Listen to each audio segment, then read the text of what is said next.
চলিয়েছে গাড়া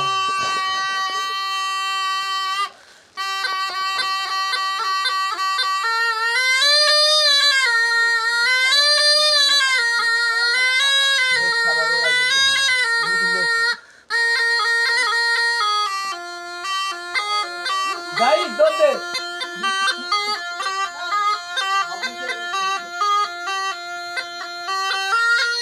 রাখি বেটা দে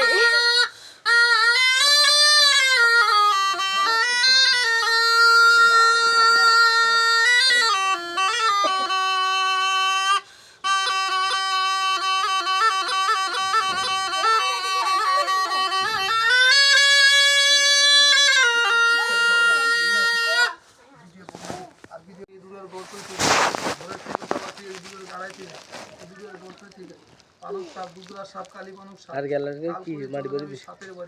পশ্চিম দক্ষিণ উত্তর পূর্ব দিকে যেখানে থাক দেখা দিবি কারোর কোনো ক্ষতি করবি না গাছের দিকে মাছের দিকে জুমলাই থেকে দূরের গর্তই থেকে আয় আয় আয় আয় আয় আয় একটি এসে দেখা দে কাল করিতে ধরা দে বেলে আইয়ে বেলে এগুলো আসলে মরে যেত না বন্ধ করে না ভাই টাইম এইতে ইয়ে না কাল না কাল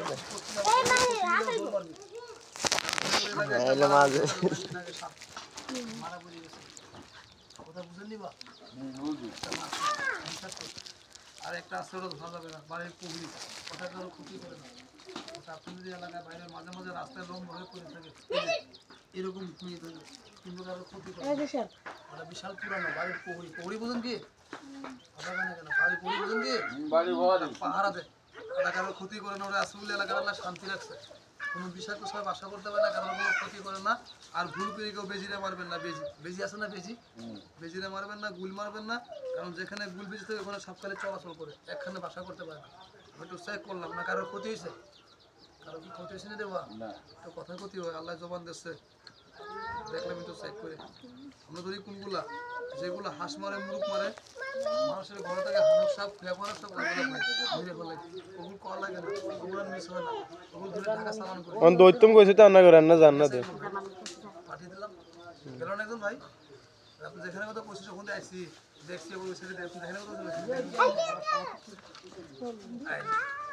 চেক করলাম এই যে একটা ধরলাম এরকম এবার ধরা যায় কি দূরের গল্প ছিল এই যে এরকম এবার ধরা যায় মানব সাপ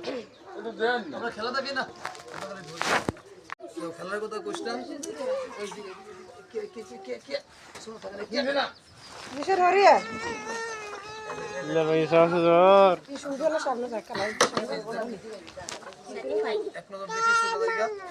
তুই নিচেরাম এই দাগের বাইরে সাপটা যাবে না আছে না দাগটা কথা বলেন না কিন্তু আছে না এই দাগের বাইরে সাপটা যাবে না দুটো দাগ দিয়ে ছাড়লাম যারা যারা সাপটা দেখবি একটু আগিয়া সামনে আগিয়া সামনের দিকে আগিয়া তাহলে এক মতো দেখতে পারবি আর না গিয়ে আসলে দেখতে পারবি না সামনে তো আগে দেখ দূর থেকে দেখিস না মাথা ব্যথা করে কাল সাপ দূর থেকে দেখলে ক্ষতি হয় দূর থেকে সাপ দেখিস না আগে সামনে এসে দেখে যা মাথা ব্যথা থাকলে চলে যাবে